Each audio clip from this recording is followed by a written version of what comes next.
behold the voice of God. For those of you who don't know me officially, my name is Amanda Waller.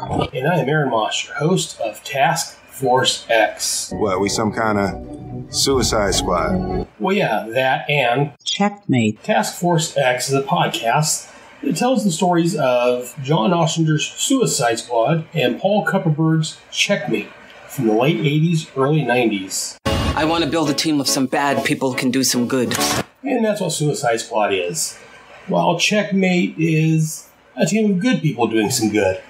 My mission here is to chronicle each and every title in all the books that Suicide Squad and Checkmate appeared in during that era. We're the U.S. government. You're going to start a blog and expose us? Well, a blog and a headcast, Amanda. Those scumbags are trying to screw me. Not at all, Amanda. Just trying to help everyone else discover the joy of the Suicide Squad and Checkmate. Anywho, hope you guys have as much fun with these comics as I did when I first read them, oh so many years ago. Mother... That's enough of that, Amanda. Let's go and start the show. I didn't believe the stories. Nobody does. Remember, I'm watching. I see everything. Welcome to Task Force X, episode 35. We're still here, still in business, and I'm back. This episode, we're going to be dealing with Checkmate number 13 and Suicide Squad number 24. Before we start this actual episode and I start covering the issues, the first we're going to cover is Checkmate 35. But before I get that far, real quick, last couple episodes I've been talking about the invasion. Was it 2 episodes ago I talked about the Checkmate portion of the invasion, and I was kind of curious if this was written for the invasion or if it was something that Paul had on file and he just changed it around for the invasion. Well, I talked to Mr. Kupperberg, wonderful Paul, on Facebook about this issue. I asked him, just curious if this was something that was written for the invasion or, the background on it. And he says, actually, honestly, because again, this has been, 30 years ago? He said he doesn't remember the story, actually. He doesn't remember if it was for the invasion or he can't remember any details on it. So at this point, we're never going to know if this was written for the invasion or if it's something he modified for the invasion, because he doesn't remember even writing the invasion crossover. So that's how little it meant. So moving on to this actual issue, though. This is Checkmate 13. Cover dated March of 1989. On sale was January the 17th of 1989. The cover price was $1.50. Edited by Jonathan Peterson. The title of this story was A Night in the Tropics. Written by our buddy, as I just mentioned, Paul Kupperberg. Penciled by Steve Irwin and Rick Hoberg. Inker was Alvey. Letter Augustine Moss. Colorist Juliana Ferreter. And the cover was done by Art T-Bear. The synopsis: Harry Stein takes his children to a Caribbean resort for a vacation. Although he tries to avoid work, he spots Bart Drake, a criminal who's already had one run of Checkmate in Chicago. Harry begins following Drake and realizes that the crook is planning to rob the Bonko World amusement park. Harry works with the security chief Tillis to stop Drake and his crew without Harry's boys learning that their dad is involved. Now for my actual thoughts on the issue. As usual, we'll start off the cover. This cover's got the Checkmate logo, and then it's split into 3 sections. It says 3 times the action, 3 times the thrills. The cover, one panel of it, it's separated 3 long panels. One panel shows a Checkmate Knight dodging a car. The second panel shows our Checkmate Knight from last issue flying the space shuttle over, looks like a beach scene. And the third panel, we see 2 guys facing each other with guns drawn. Can't really make out who they are. One's Harry Stein, the other one we're not sure who it is offhand at this point. But I can tell you it's more than likely it's Drake, which we're going to find out more about here in a little bit. Overall, this is a good cover. I think it's a little misleading. Because as I heard the synopsis, they didn't even talk about the Checkmate Knight in the space shuttle. I'll mention that when we get there, but that's a very small part of the story. Just kind of like, oh, by the way, here's this. Though I guess, you know what? Having said that, I'm going to take that back because it actually... We only see the knight at the very end, but we do get references without referencing it throughout the issue, which I'll get to as I go through the story itself and look at the issue. Again, none of that was really commented on in the synopsis, but I'll touch on that. So we start our story out in Chicago. We got this guy, a mustache, smoking a cigarette with a white stripe down the middle of his head. Got dark hair, brown, black hair, I guess, with a white stripe going down, kind of like a skunk. He's getting a package from a lady, and we find out his name's Drake. And after she gives him the package, he pulls it out, see what's in there, tucks it away, pulls his gun out and shoots her. And like this, you're on the bottom of page 1. She's like, well, how about I give you my money? Give me money so I can get out of here. And he's like, oh, I'll get your payoff, sweetheart, right here. And then he shoots her a couple more times. Keep the change. This Drake guy's killing this woman in ostensibly cold blood, but it makes me chuckle the way he's like, oh, here's your money, and here's the change. Keep the change. It's just kind of funny. Made me chuckle. After we get done, again, we get the night. I've said almost every issue. I'm going to say it this time. I love the design of the night costume. I think it's a great costume.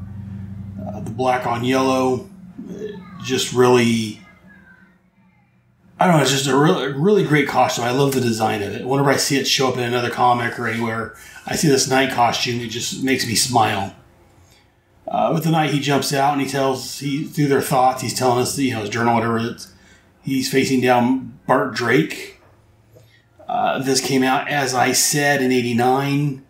Makes me wonder who wrote the Book of Love. No, it makes me wonder if it's related to Tim Drake. I doubt it. Tim Drake wasn't even a twinkle in a writer's eye at this point, but it just made me laugh. But here at the bottom, we get the Knight fighting with Drake. They tussle a little bit. He uses his bow staff to disarm the Drake. They fight a little bit. And Drake gets the better of him. He's able to take off running through the alley. The Knight chases him. And then we get the scene from the cover with a car barreling down on our Knight. It's a snowy scene. A snowy street. Snow's falling. There's snow all over, so the guy can't stop in time. The Knight does his fantastic leaps and leaps out of the way, which allows Drake to escape. So I enjoy that little panel there. That just he flips over. Again, this is only a couple of pages. But that's the first part of the story we're going to call it from the cover. Well, I say it's not really misleading, but it makes it sound like this part's going to be a bigger part, but it's only the first couple pages. Most of the story is the scene with Harry in the Caribbean or whatever with his kids. Is where most of the story takes place. This is it for this part, really. And then we get to the Caribbean island republic of Playa Chanclea. And, we get Harry narrating that, he's here doing daddy duty, taking his kids to make them happy, because especially his older boy, I think he said 13 at some point, is really upset. And again, he's really giving his dad grief. They're getting off at the airport. They're talking about how it's snowing back home, and Harry's like, "You won't be getting a snowman here, Matt." Try that again. He says, "You won't be making any snowman here, Matt. This is strictly sun and fun." And his older boy says, "Sure, unless you left your phone number at the office, huh?" And he's like, "I did, but I gave orders not to call me unless it's a matter of life or death." And he's like, "You're right, Dad." So again, he's a little upset. The older boy's a little upset with his dad that his dad spends a lot of time at work, but we know what his dad does. So again, as an adult looking at this story, I kind of blame, I don't want to say blame, I blame the kid for his hostility towards his father. Having been a single father at one time, I know how important a job is. You have to make money. Even though you want to spend time with your family, you got to pay the bills. Plus, Harry's not, flipping burgers at McDonald's. He's doing stuff to keep our nation safe. But I don't know how much his sons know of that. I know they've been to the Checkmate headquarters, if I'm not mistaken, but I don't know how much they really know what their father does. So, but again, coming from a kid's point of view, I can kind of understand how he's upset that his dad's not around. But someone's got to save the world. Someone's got to earn the money to have a roof over your head. So again, as an adult, it's had to make these tough calls. It's been a single father. I understand Harry's point of view exactly. And again, Harry, a cop, lifelong cop. I think later on in the story, he says for 18 years, he sees Drake, our bad guy from earlier, and he doesn't recognize him. He does look familiar. He can't place where he's from, but again, he's like, oh, you know what? It's daddy time. Let Checkmate handle that. I'm not going to worry about it. And then we get to Bunko World with a giant penguin as their mascots. And Harry and his kids go on the ride. And as he's on the ride again, Harry's got really good eyesight because he's on top of this roller coaster. And he sees Drake walking down the parkway, whatever you want to call it. And he recognizes from that distance. So he's got pretty good eyes, if you ask me. Again, as I'll say through this entire book, because I say every episode, every issue, I look at Checkmate. I love the artwork in here. I think the art was done fantastically. The art was done fantastically. That's right. I think Steve Irwin is a fantastic artist for Checkmate. He's got that real world sensibility, if you will. It's not too dark. It's not too cartoony. I just love his artwork. And then we cut back to Coning Industries in Shelby, Virginia. We find out that Harvey Bullock got left in charge of the office while Harry's gone. Again, Harvey Bullock, of Batman fame, of more recent on Gotham, the TV show. Though this is kind of a different Bullock, but not too much. He's still unshaved, smoking. So he's very much, I think, the Gotham. And I can't remember if I've talked about this in the episode before or the show before. I think Donald Logue does a very good job at playing Bullock. He's a little overweight. He's disheveled. He's a very good actor for that. He's doing a good job. But again, Harry, Harvey's sitting here talking about, and this is where I said from the cover where it's got the night in the space shuttle, how it carries through the story. Harvey's thinking, it's a fine time for him to go on vacation. We got the whole invasion thing. We're just getting cleaned up. We got a space shuttle stranded in orbit with one of our knights. And there's a reference here to the last issue where she had to take out the pilot because he tried to defect to the aliens. And so he calls Harvey calls Harry. EH is here. And Harry's going to take care of the problem. He's going to know what to do. But about that time, his son walks in. He's like, you know what? On second thought, you're in charge. You handle it. And hangs up and he tells his son that, you know what? That's the wrong number. Let's go get some dinner.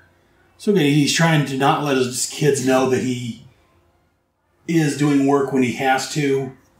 Because he doesn't want to upset the kids any more than they already are. So a weekend dad type of thing. So, but then we get to another spot at the same area where Harry's at. And we see our buddy Drake. And he got his crew. And they're talking about robbing the casino. And again, this page isn't numbered. It looks like it's probably about page 7. Their introduction here is a little forced. We get to the bottom panel where we show Drake's crew. And he says they already know each other. And he introduces the first guy as Milo Mauselbaum. Hard for me to make it out. The lettering's a little blurry. And then the rest, then we get the next guy introduces himself. We encounter old Barry Carlson, Spy the Muscle. And Andy here will help with inside information. He's introducing himself by his name. And the fourth guy's the same thing. Must be a tough safe. Anyone who calls on Syl Tanner must be expecting some explosive fireworks. This guy's got a patch. I think the introduction, yes, we needed to know these guys. We needed some exposition. But I think, again, not to second guess a great writer like Paul Kupperberg, but I think it would have been better suited if they didn't know each other and Drake introduced them. That way they could introduce them to us at the same time. Again, just a small quibble. It doesn't affect the overall narration of the story, the overall flow of the story. It's just a little ham-fisted introduction, I think. But moving on, again, he just outlines the job. We move along, and basically the story is Harry's doing the rise of his kids. He'll see Drake, who he doesn't recognize. He still doesn't know who this is at this point, but he's an unknown mystery guy. And so wherever he can, he lets the kids go on rides by themselves just so we can get, find out more about this guy. Here on page 9, it looks like, the kids are on a ride. He goes over and hangs out drinking a lemonade and starts trying to make conversation with Drake, and Drake's kind of not listening. He's looking at other things. And you can tell that Drake's watching the guards carting away the cash receipts from the concession stands. And he's kind of scoping the place out. And again, before Drake can take his leave, Harry, being a cop, ex-cop, being leader of Checkmate, is quick-witted, and he notices that the Drake's using a cigarette pack from a certain hotel. So he keeps that in mind. And the next thing he goes talks to the security officer, Tillis, who we talked about in the synopsis. And after Tillis checks out his identification, makes sure Harry is who he says he is, they talk about it, and Tillis goes over and shows them their security and assures them that they've already been tried. People tried to rob them several times already, and they're ready for anything. So Harry's like, you know what? You guys, this is your guys' job. You guys are on it. I'm out of here. I'm going back to my vacation. And then he goes down, and again, this is what I was talking about the cover with that middle photo of the shuttle. Again, we don't see the shuttle until the very end, but we do get Harry trying to get Harvey trying to get messages through to Harry, and he doesn't say what it is, just that there's several messages from Mr. Bullock. He insists it's urgent. And like here on the bottom of page 11, it looks like, when he's checking at the front desk, the guy's like, "Excuse me, Mr. Stein, you have several messages, all from Mr. Bullock. He insists it's urgent. So's my vacation, thanks." So Stein kind of blows Harvey off, lets Harvey take care of the job. So as I said, he spends time with his family, and not only that, but he's also, as the kids are down for the night, he goes to the casino that he saw Drake have the matches for, and he sees him, watching security and watching for the people coming in. And he recognizes one of the guys that comes in as Benny Carson from New York. And so the next day, Harry's taking the kids around the park and narrating to us through his inner monologue that without his kids knowing, he checked in with headquarters and found out his new playmate is a guy called Bart Drake, wanted for murder in Chicago, that one of our knights stumbled upon, that we talked about at the beginning of the episode, beginning of the issue. He lets his kids go to the show by themselves, and while they're doing that, he decides to go check out, see what he can find out, so he can locate Drake on his own. He bumps into like this here at the bottom of page 13, it looks like. He bumps into a penguin. He's like, "Sorry, pal, I guess I wasn't watching where I was going." "That's perfectly all right, sir." And here at the end it says, what I wouldn't give to run into one of those guys. So that penguin he ran into was one of those guys just because he made that comment mentally. And we follow the penguin in. Behind him comes another guy in park uniform. And we see it's one of Drake's men throwing a smoke canister in. Not necessarily a smoke canister, but I guess it's a tranquil gas. Knockout gas, knocking everyone out. And another guy comes walking up about that time, so he punches him in the face, knocks him out. And then we see the penguin that we can assume that Harry ran into earlier, and he pulls his mask off, and it's another one of Drake's men. And so Harry borrows the mic from one of the park guys, the walkie-talkie from one of the park guys, because he sees Drake again, and he wants to report it. So he reports in through dispatch to Chief Tillis. Unfortunately for Harry, the dispatch guy is, again, one of Drake's men. So he patches him through, and he lets him know he sees Drake, and something's on the up and up, or something's up. That's what I'm looking for. And at this point, Harry keeps contacting the chief, or trying to contact the chief through dispatch. But again, since this is Drake's guy in dispatch, he tells him to pass messages along, which he doesn't do whenever Tillis calls in. "Well, I haven't heard from Harry Stein, sir. Sorry." So he's not getting the messages across. And finally, Tillis and Stein meet up, and like this, Tillis is like, "Stein, where's Drake? Weren't you staying with him?" And Harry's like, "I left word for you with dispatch. Dispatch said you had checked in. Damn it, Stein, what's going on here?" And that's when Harry realizes that the control room has been compromised. About this time, we get the one-eyed man with the eye patch setting explosives down at the main generator, the main power area. And again, I went through all this in the synopsis. The hotel robbery starts again here on page 18 and 19. I forgot all their names. One of Drake's guys comes up and he, again, in park security uniform says, "Hey, I'm one of the new guys. I'm running shotgun." And one of the guys that's inside the money room is like, "Hey, the more the merrier if there's trouble coming." And then Drake's man pulls out a Uzi and says, "Did I say shotgun? I meant Uzi," and just blows him away. Carson was the guy's name with the gun. Again, so we got the little bank robbery, the casino robbery going on, and Harry finally heads to the the island's airport. There's a security tunnel going directly to the tunnel to the island's airport.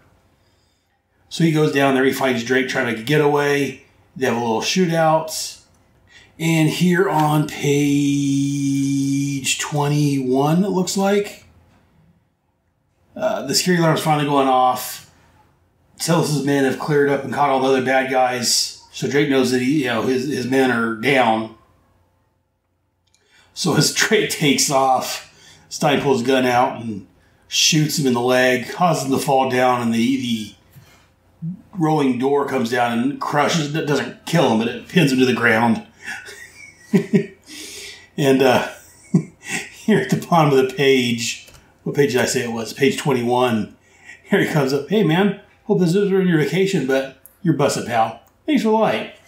And lights a match off the guy's head, light a cigarette. It's rather funny. And they say all will end well. And here at the very last page, actually I guess second to the last page, we get that scene, the other scene from the cover with the knight and one of the pilots for the shuttle. And again, here it's a splash page on page, again, pages aren't numbered, so I'm guesstimating. 24, 23, like page 22, it's a splash page, it looks like. I've got this digitally, so I'm not sure looking at the actual issue. The space shuttle comes. It's a really cool page. You get the only problem in quotes with it looks like the shuttle has already bypassed the ocean and it's already landed on the beach. You have people running on the beach trying to get away from it. But then the next panel shows it hitting the water. I think, and it just like it splashes down. It doesn't look like it hit and skidded or anything. So that's my only real issue with this, is that the proportions is out of whack. Because up earlier on the same page, up higher, we see the shuttle, and it looks like it's headed right towards the casino area, or the park, quite tell. But it looks like it's missing the ocean completely. Below that, it looks like it's past the ocean, it's over the beach, but then the last panel on this page shows it splashing down right in the water. So the perspective on this is a little screwed up, I think, in my opinion. I don't know. Again, I love the artwork. It's great art. It's a great story. Just a minor little quibble for a really good story. And for a wrap-up to the previous two issues, it's a good story and it's a good wrap-up. It's just that last page there is kind of a little wonky. But and so Harry's staying on the beach with his boys, and he goes, "Is that one of the shows or something? That's a real space shuttle, isn't it, Dad?" And all Harry is sitting there thinking, he's like, "Harvey." And the hatch opens up, and the knight's like, "Would you take us to your leader?" And I like this here at the end. It's like, I don't know how that fast log managed it, but I almost guarantee he did this on purpose. Guess that'll teach me not to take his calls. And again, so we can assume that's what Harry was calling. I keep saying Harry. We can assume that's what Harvey was calling about this entire time. Because again, he mentioned at the very beginning, what do I do with the space shuttle, where I set him down at. And I don't know if Harvey had the wherewithal to actually get the shuttle to land right where Harry's at. Probably happenstance more than anything. But again, it's a good issue. I love this last page. We see the knight jumping out of the shuttle into the water. People swimming out to the shuttle to help out. It's good. I enjoyed the story. Again, I love Paul Kupperberg's writing. I love Steve Irwin's artwork on it. So overall, fantastic. Next month it says Blackthorn. Special guest stars and 3 special stories by guest artists Todd Smith, Paris Collins, and Eduardo Barreto. Like I say, I enjoyed Checkmate. Good artwork, good story. Very well done. Just that one minor little quibble, but what am I going to say? That's going to do it for this issue. Let's go ahead and take a break. Let's listen to some podcast promos, and I'll be right back with you. We'll be back after this break. Don't touch that dial, for goodness sake. Hello there. This is Jared Albrick, a.k.a. The Yard Sale Artist, with a quick podcast promo for my show, Comics with Normies. Here's how the show works. Using my yard sailing skills, I acquire a random comic book from a yard sale. I then give said random comic to a normie. A normie being a person who doesn't normally read comic books. Then, on the show, I'll sit down with the normie to discuss the issue, get a real outsider's point of view, and see what some of the comics that we love, and maybe not love so much, seem like to those normal folks we see walking around on the streets each day. It should be a fun perspective and good for a few laughs. You can check out the Comics with Normies podcast, along with some other fun-filled podcasts from White Rocket Entertainment, on iTunes and at whiterocket.podbean.com. And feel free to join the show using Twitter handle at Normies Podcast or on Facebook at Comics with Normies. Once again, you can find Comics with Normies on iTunes and at whiterocket.podbean.com. We'll see you there.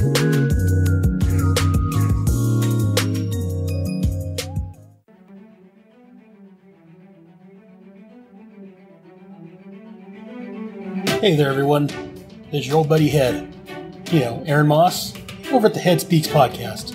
I'm still here, and so is my podcast. Starting in November, and for however many months it takes, we're going to put the Atom aside for a little while, and we're going to look at DC Comics Armageddon 2001 crossover. Join me and some of my other podcasting and internet friends as we take a look at, well, Armageddon 2001.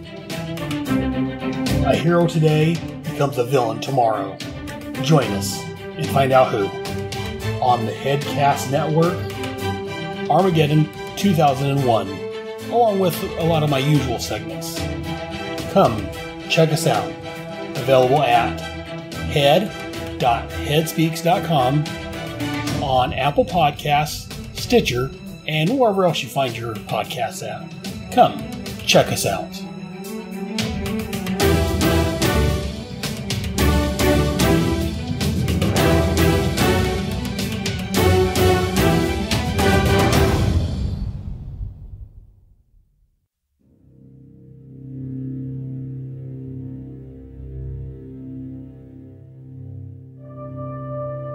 Rocketed as a baby from the doomed planet Krypton, young Kal-El was found by a kindly couple and raised as Clark Kent. He discovered that he possessed powers and abilities far beyond those of mortal men, and thanks to the upbringing he received from the Kents, he vowed to use those powers to help all mankind. This, in a nutshell, is the origin of Superman, and while the specific details have changed over the years, the overall idea of the origin has remained the same. My name is Michael Bailey, and I host a podcast called It All Comes Back to Superman. It All Comes Back to Superman is the monthly reaffirmation of my Kryptonian faith, and since it is Superman's 80th birthday in 2018, I thought it would be fun to look at how Superman's origin has changed and evolved over the years in an 8-part series I'm calling Superman, Many Lives, Many Origins. Many Lives, Many Origins will go decade by decade and see how the Man of Steel's backstory was portrayed in the comics, on the radio, on television, and in the movies. How has Krypton changed over the decades? What about the Kents? I'll also be looking at the origins of some of my favorite members of Superman's rogues gallery, such as Lex Luthor, Brainiac, and Metallo. Superman, Many Lives, Many Origins. An examination of the backstory of the Man of Steel to celebrate his 80th year. This 8-part series starts on April 30th, 2018. You can find It All Comes Back to Superman and the other shows in the Fortress of Baileytude podcasting network at www.fortressofbaileytude.com.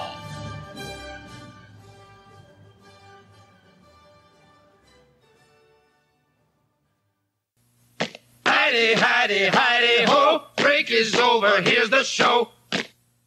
Check out those shows. There's some great promos I played for some great shows. Yes, one is mine. I have started my Armageddon 2001 mega crossover. Not necessarily crossover, mega event, where I'm having podcast hosts from other shows come on and join me and talk about the Armageddon 2001. I'm enjoying it. Some great comics, some great guests. Check it out. Also, Comics for Normies. My buddy Jared Albrick, a.k.a. the Yard Sale Artist, who's over my G.I. Joe podcast normally. He does that one. That's a great show. And it all comes back to Superman. One of my podcasting godfathers of my shows, Michael Bailey, talks about, well, Superman, because that's one of his favorite characters, if not his favorite character. But enough about these other guys. Let's talk about my show, because that's what I'm here for. We're going to look at our second issue of the episode, which is Suicide Squad number 24, cover date of February of 1989, on sale January the 10th of 1989. This cost $1, edited by Robert Greenberger. The title of this one was called Sling and Arrows. Writer was John Ostrander and Kim Yell. Penciler was Luke McDonnell. Inker Carl Kiesel. Letterer Todd Klein. Colorist Carl Gafford. The cover was done by Luke McDonnell and inked by Carl Kiesel. Or Kessel. I've heard it pronounced both. I usually pronounce it Kessel, but more recently I've heard a lot of podcasters pronounce it Kiesel, so I don't know how it's pronounced. Sorry, Carl, if you're listening. And if I'm not mistaken, as I said, the penciler was Luke McDonnell. I've been praising this man for the last 24 issues or so. 23 episodes? Or 23 issues, I guess. It wasn't every episode. But anyways, the last 23 issues I've been praising this man. I'm going to do it one last time. Not that his artwork changes, but the artwork's changing. Next issue, which we'll get to next month, we're going to have a new inker or new penciler on the job. So we'll get to that next month. So Luke McDonnell, this is issue 24 of Suicide Squad. This is his last issue. It's mentioned in the letter column. My hat's off to you. I don't have a hat on, but if I had a hat, I'd take it off. You've done a magnificent job of the last 24 issues, and I love your artwork on this, Luke. Thanks very much for the pleasure this has given me. This was reprinted in the Suicide Squad Rose trade paperback, which came out in 2016. Also a little note, and again, all this information for this, I think I forgot to announce it last time. The synopsis and all the information, as usual, came from Mike's Amazing World of Comics, a great site. It's what most of us podcasters use. Another note on here, this is one of my own notes. Actually, it came from Mike's also. This is Shrike's first appearance, post-crisis. We'll get to her in just a minute, but just want to throw that out. This is her first post-crisis appearance, and I'll mention her in a little bit when we get going with the story. The synopsis. Again, thanks, Mike, for this. Following the public exposure of the Suicide Squad activities, Amanda Waller is called to testify before a Senate committee led by Warren Eden, who we know as Nightshade's daddy, Eve Eden. To ensure that the individual squad members are unavailable to give testimony, Waller sends them on a mission to East Africa to rescue Sister Agnes Martincombe. Nemesis quits the group rather than comply with Waller's orders. Simon the Grief also tenders his resignation. The Bronze Tiger leads the squad to Africa, where they locate the rebel camp where Martoon is believed to be held. They arrive too late, as troops from the African nation's current government has already attacked the camp. They have taken Martoon and have no intentions of setting her free. So a big issue. Again, we're losing Luke McDonnell. Simon the Grievous quits. Nemesis has quit. Plus, we'll find out more. So now for my thoughts on this issue, as usual, we will start with the cover, because that's the place to start, at least as far as I'm concerned. The cover, we see Sheba in the background, the helicopter dropping off her team. Being dropped off, we see Shrike, who I mentioned earlier, Count Vertigo, Bronze Tiger, Vixen, Duchess, and what was his name, Raven from the Jihad. Overall, it's a good cover.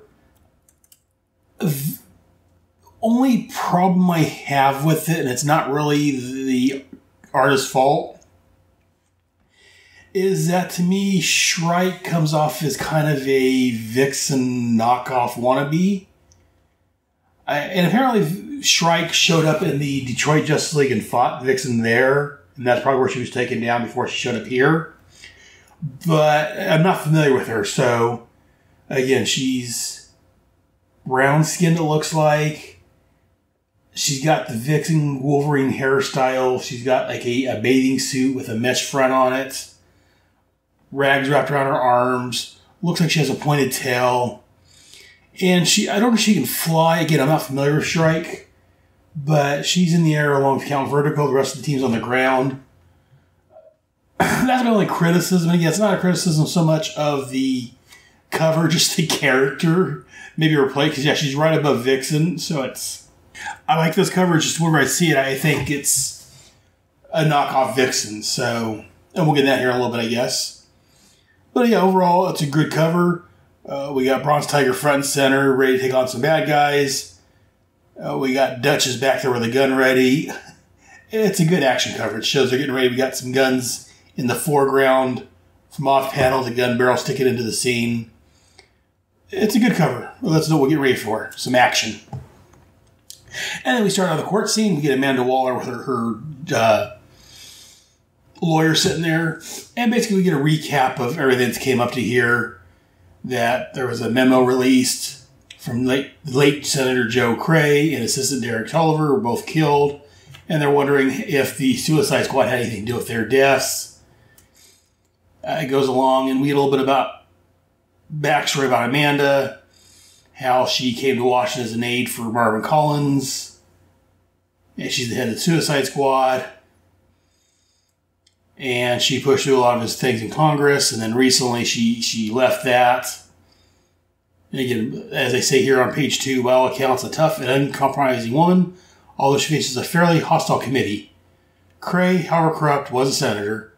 Yeah, she seems unfazed, because that's Amanda Waller. And that's one thing I love about this version of Amanda.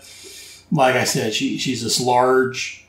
She's not very tall, but she's an overweight woman that carries her statue well, that nothing phases her. And you can tell she got where she got by hard work and just gumption. I love Amanda. She's a great character. And then we get a flashback before she came, where she's got the team gathered up. And she basically tells them that she's going to be going before the court.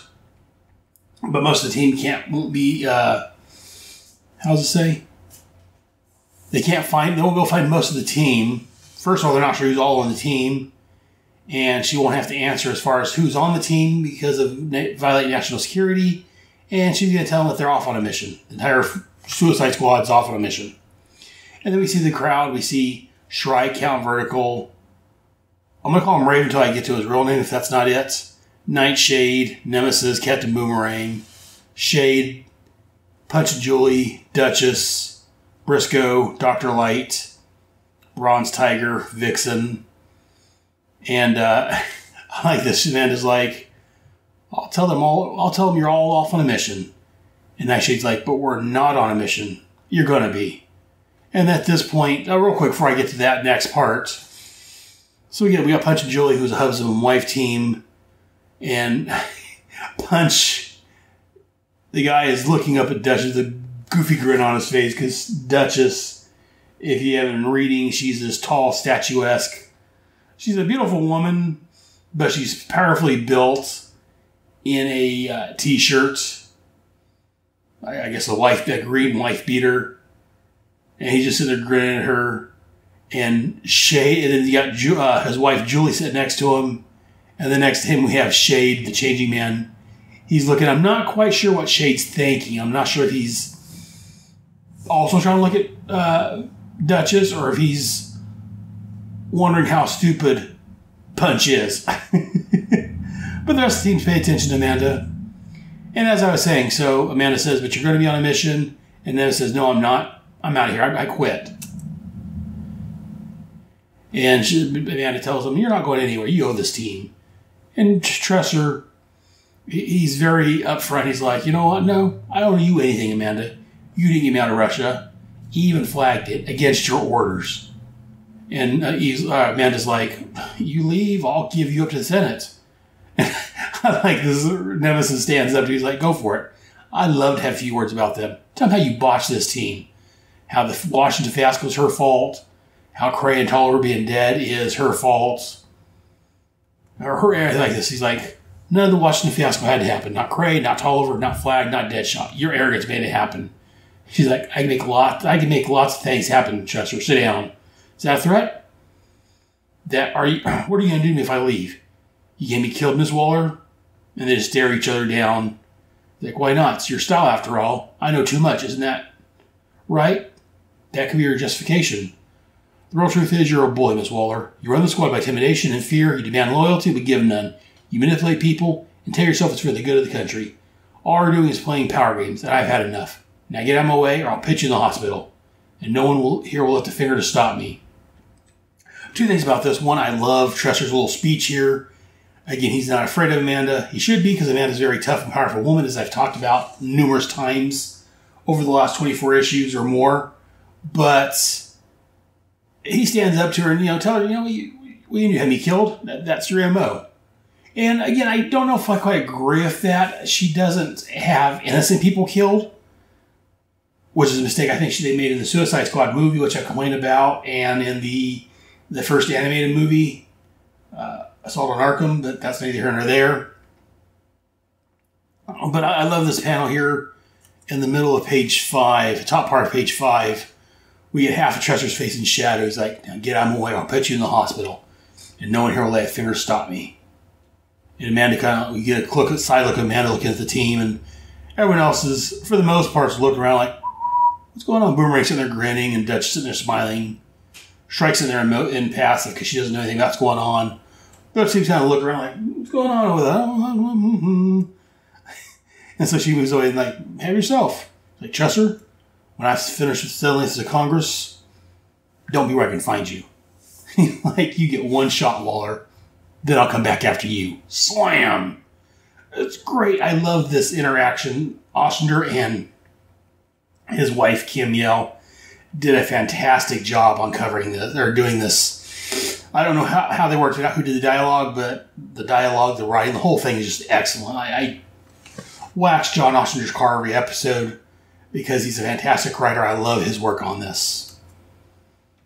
And in the meantime, I didn't really comment on this, but back and forth, we're going back and forth between what's going on in the past and her sitting at the congressional meeting just tapping her pencil on the table, remembering all this was going on, I guess. And Maddie tells him, the team, that I'm not justifying myself for what I do. Anyone who wants to can leave or go back to their cells. Makes no difference to me. And Dr. Light, being the kiss-up toady is all, person, Miss Waller, I feel privileged to be here, and I, for one, intend to work to the best of my ability. Oh, shut up.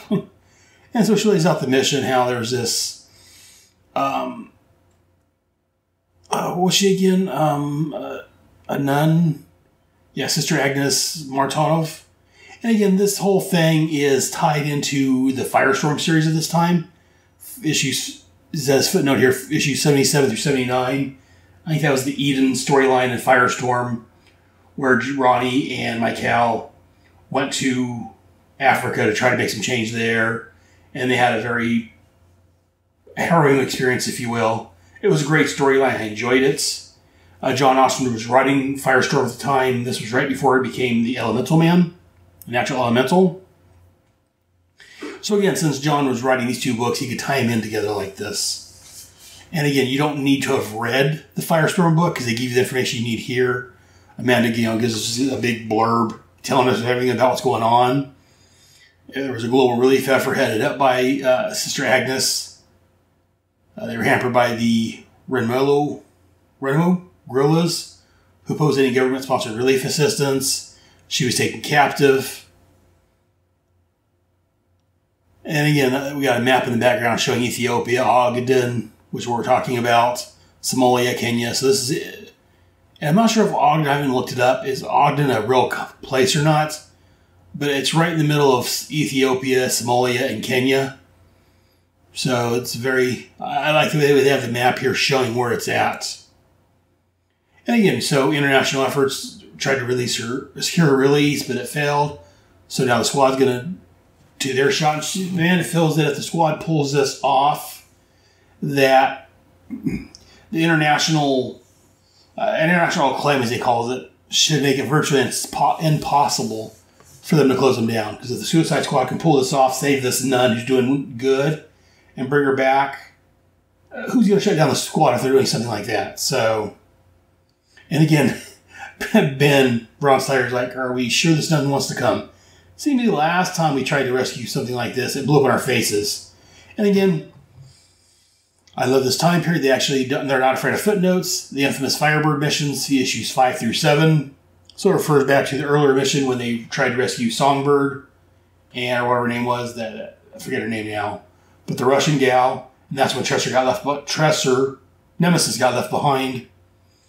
And Amanda said that's why she's asked Father Kramer to accompany him. He'll be the contact person of Sister Agnes.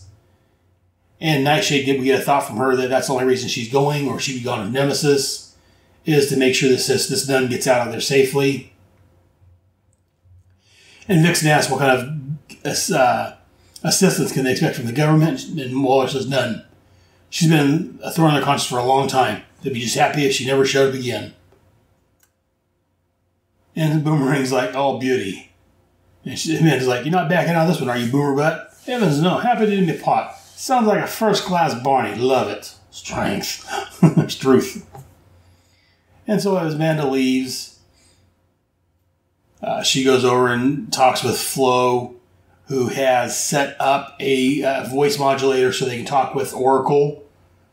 So Oracle's now becoming, I don't know if I want to call her part of the team, but she's becoming a part of the team. And I like this. Amanda's like, okay, let's get down to basics. Who are you, and how'd you crack into our system? What the hell do you want?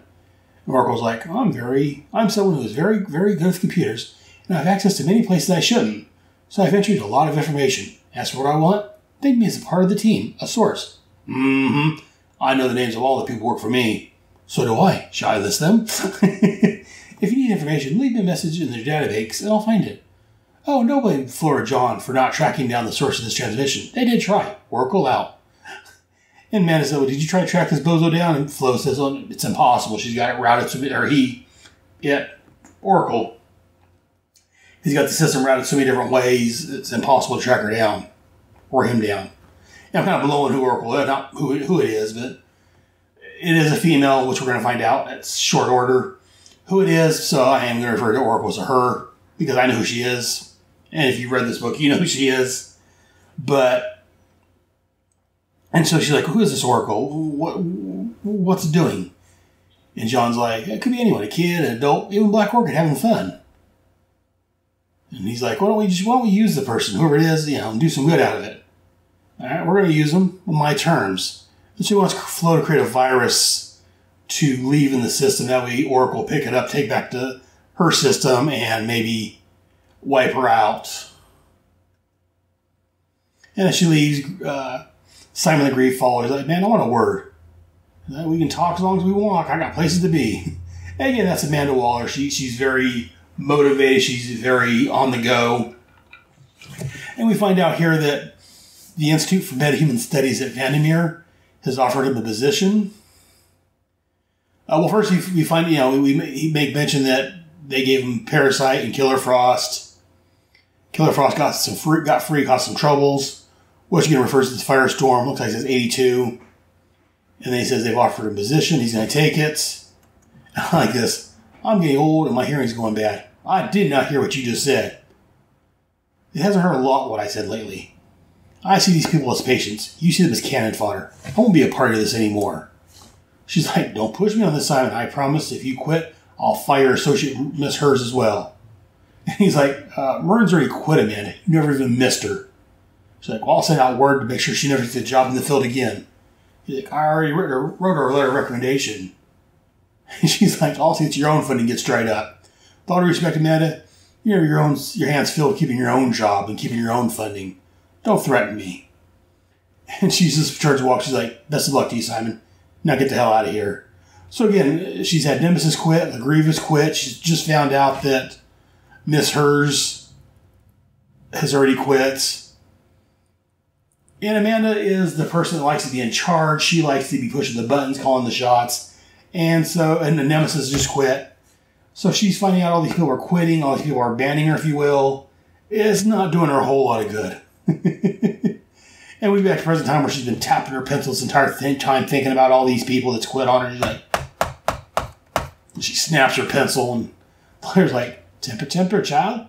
We talked about this, remember? You lose that temper, you'll hill, and you'll bing gumbo, yo. And he's like, I wish they'd just get started. Marjorie, you get your wish, eh? We just hope maybe you don't wish for what you can chew. And Amanda's like, hey, it's just another fight for survival. It's what I'm good at. And I love this here on page 13. We're halfway through the issue, and the judge banging his gavel because Amanda's like, broke her pencil, getting a little upset. And this look on Amanda's face is like, I'm ready to tear someone up. Great scene. Great image. And then we get the helicopter coming in, the team doing some small chat. And we get a little backstory here on Shrike. She got mixed up with a group called the Overlord and Cadre. And apparently it's her attempts to come to grips with God. So the mountain she was in blew up. So she said, this is a gift. Can your spiritual quest? And Vixen's like, Yeah. And we get Punch and Julie talking back and forth, and Boomerang talking to Dr. Light. In Dr. Light's costume, he's got a headgear with a fin on it almost. And Boomerang, seriously though, man, what'd you do to wear a car hood on the top of your head? And Punch and Julie do their little thing. They're sitting there arguing, if you will, back and forth. You've been a very, very naughty girl, Julie. No, I haven't. Yes, you haven't. I'm going to have to hit you with this hammer. And hit you in the head with a hammer. And he's like, and then you eat the salami. And they start having their whatever's going on back there. And that's Punch and Julie's thing. Punch and Julie, the original characters are some puppets that would abuse each other. That's where these characters came from, is a play on that. So again, they've got a very abusive relationship, very psychotic. And they were recently in the, which I'll talk about at some point, the newest Suicide Squad animated movie, Hell to Pay. They were right in there. It's not quite the same, but we'll talk about that later. And Raven's like, look at them. Look, how'd your team ever beat my team? And Ben's like, we never fought the Jot as a team. Only as individuals. The advantage is all ours. Besides, we're your team now. And Ben's like, don't forget, if you should ever turn against us, I will kill you. It's a promise? Mm-hmm. And again, so there's a few more talk as they land a few hours later. The team disembarks. And we get some scene of Africa, and Ben and Mary is talking.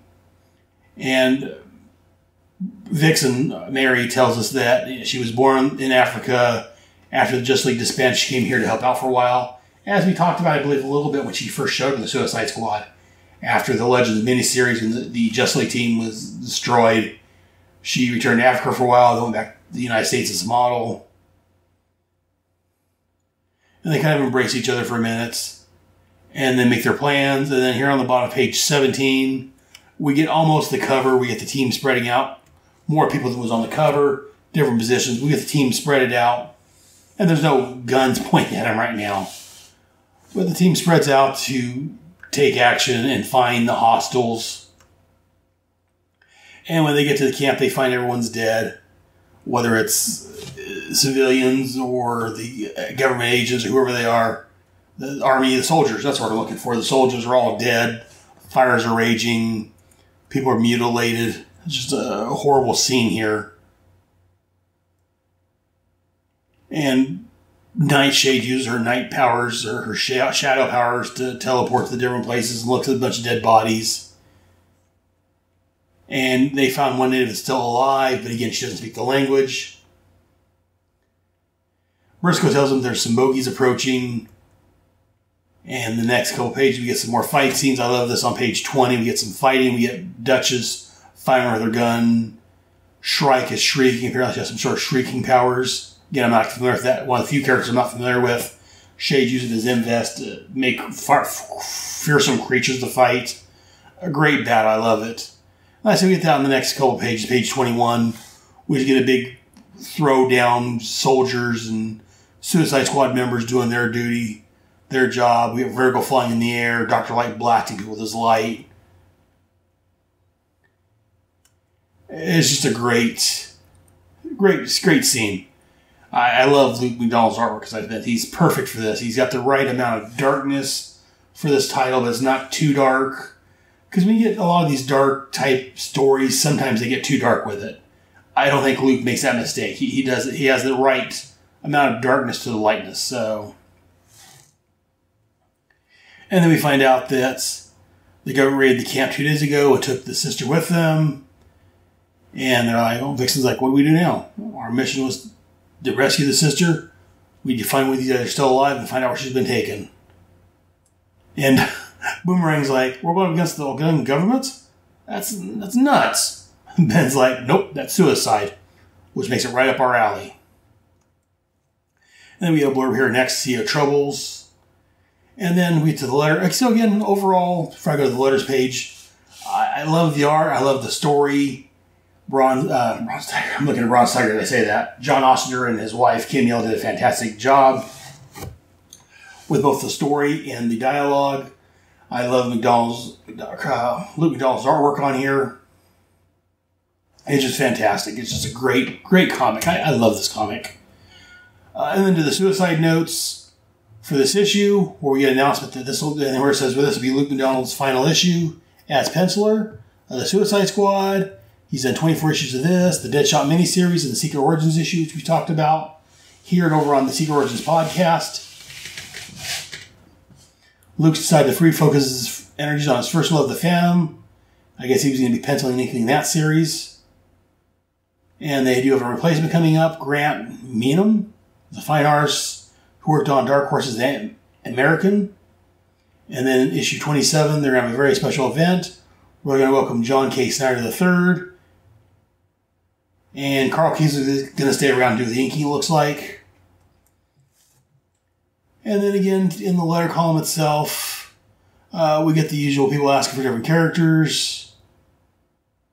Someone asked why they keep Boomerang around when he's already blown the whistle on the team. Tried to blow the whistle on the team once. And they're like, well, Captain Boomerang's an opportunist, therefore Amanda better served by keeping him along. Besides that, he's already tried to hurt the team by, letting them know about the Suicide Squad and the Legends. So we're going to see what's going to happen now that the team's existence has been revealed to the public. They talked about the Mirror Master, which we talked about in issue 20 of the Suicide Squad. There was a mention that there was a new Mirror Master. It references here that you can check out Animal Man 8 for the new Mirror Master's DC debut. I love Grant Morrison's Animal Man. That was a great series. I'm going to have to look over Head Speaks at some point in the future when I get some time. But yeah, that was a great series. Animal Man, it was a 24-issue run by Grant Morrison, or 26. And then it changed writers. It was okay after that, but I think the first 2 years was a fantastic voyage.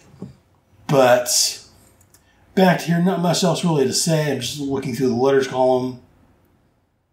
And yeah, not much else to say really here. Again, they reference next issue, they're going to take on the Goons in Ogadon. They reference Manhunter and Flash, which I have my own Manhunter podcast, the Starman Manhunter Adventure Hour, where odd things are happening, especially Wally or the Flash tries to regain his powers. They mentioned the Doom Patrol, but basically these are books that Robert Greenberger edits. And then next month they'll deal with the special events coming in Suicide Squad 27, which I mentioned previously. That's going to start the Janus Directive, which we'll get to in a couple of months, our time. And then here at the bottom of the page, it's nothing related with what I do, but there is a ad for the Superman Exiled in Space, Adventures of Superman 28, or Superman 28 through 33, and then Adventures of Superman 451 through 456. This is when I started reading comics, really. I had just, shortly before this, I'd start picking up the Superman books. I love that Exile storyline. It was fantastic. But that's it for this issue. And I guess that's going to do it for this episode. I don't have much else to say. Again, I love Suicide Squad. I think it was a great issue. I enjoyed Checkmate. But again, I love Suicide Squad more. Let me know what you guys think. Be sure, you send me an email to taskforcex@headspeaks.com. You can leave a message on the Facebook or over on the blog. You can Apple Podcasts, whatever your form of download is, leave me a rating there. Supposedly it's supposed to help people recognize and find the show. Let me know what you think. I'd like to hear from you guys. Go ahead and leave me a message and I'll read them on the air. But I think that's going to do it for this issue and this episode, both. We're going to close out episode 35. Until next time, squad mates, dismissed.